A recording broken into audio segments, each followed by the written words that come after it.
What is up, YouTube? I'm Jared. You're watching Spinning Wheel, and it's time to release number 6 on my top 10 favorite supercars list. Are you ready? This is McLaren P1.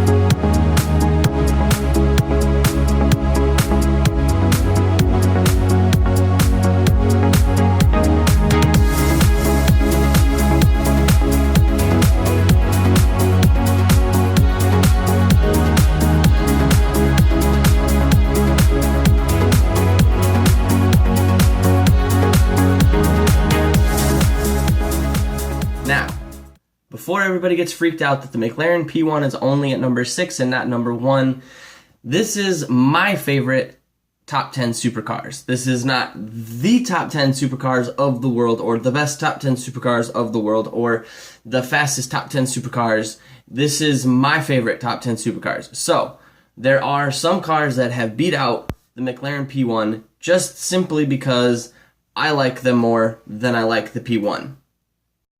So let's get right down to it. Top speed of this thing. How many of you knew the top speed was 217 miles an hour? Yep, 217 miles an hour. That's it. The McLaren F1, back from the 90s, that one went 20 miles an hour faster than their new P1 will go.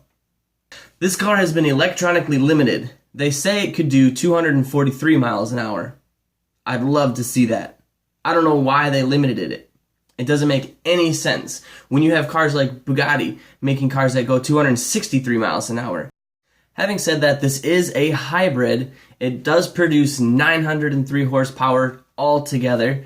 That's 177 horsepower from the electronic motor, and then 727 horsepower from the gas-powered motor. I just noticed that there's a little note in here.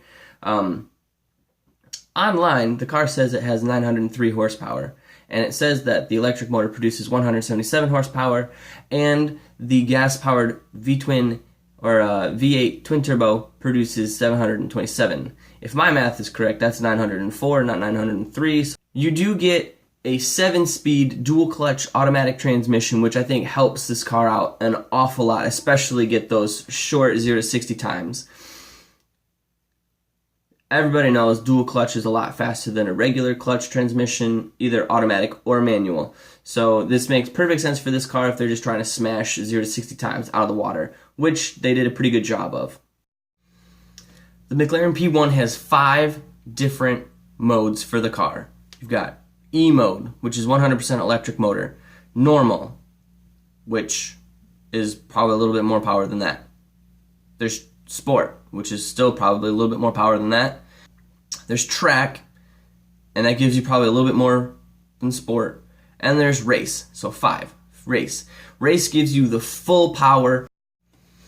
When you are driving this car in just the gas motor, this is probably going to be like in Sport or Track mode, I would guess. I'm not exactly sure when the electric motor cuts out.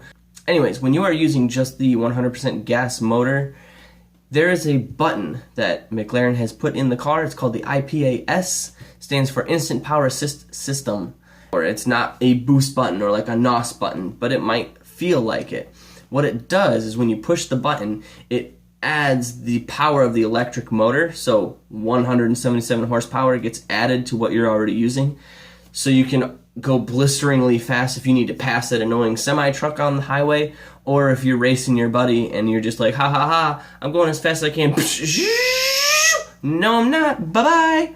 You know, well, I guess we'd be like, bye-bye, see ya, because I'm passing you. That IPAS system totally reminds me of like the IndyCar pass buttons, which they give you like 10 seconds of extra power just to pass somebody in the race. I don't know how long this particular IPAS button will last, like if it's a 10-second thing where you get the full 177 extra horsepower for 10 seconds, or if it's there until you hit the button again, like a cruise setup. I'm not sure how it works. There's not really a whole lot of information that I could find on it, but I know that it just increases all that power and gives you the max amount. So yeah, that's pretty crazy in my book. This car is an absolute work of art. It's got the sweeping lines of it, the curves everywhere, the wing that pops up out of the rear of the car that just matches perfectly the contour of the rear end of the vehicle. It's beautiful, all the way down to the mirror finish on the brakes. It's just simply gorgeous.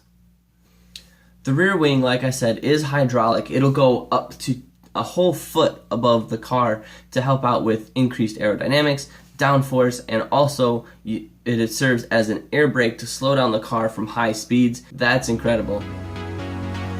There you have it.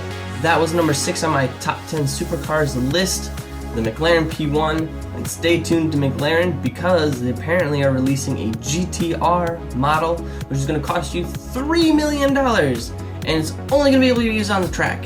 So either look it up or stay tuned to McLaren, obviously, because I'm probably not going to ever drive that car. Subscribe if you haven't done already. You can just click right there and you can subscribe. So please do so if you haven't, like I said. And stay tuned. Next week we'll be coming out with number 5. Breaking into that top 5, man. It'll be fun. Number 5, I can finally count them all on one hand. Yeah, subscribe if you haven't already, like I said. Like this video, share this video with your friends if you enjoyed it. Have a great day, keep it yagging. I'll see you later. Bye.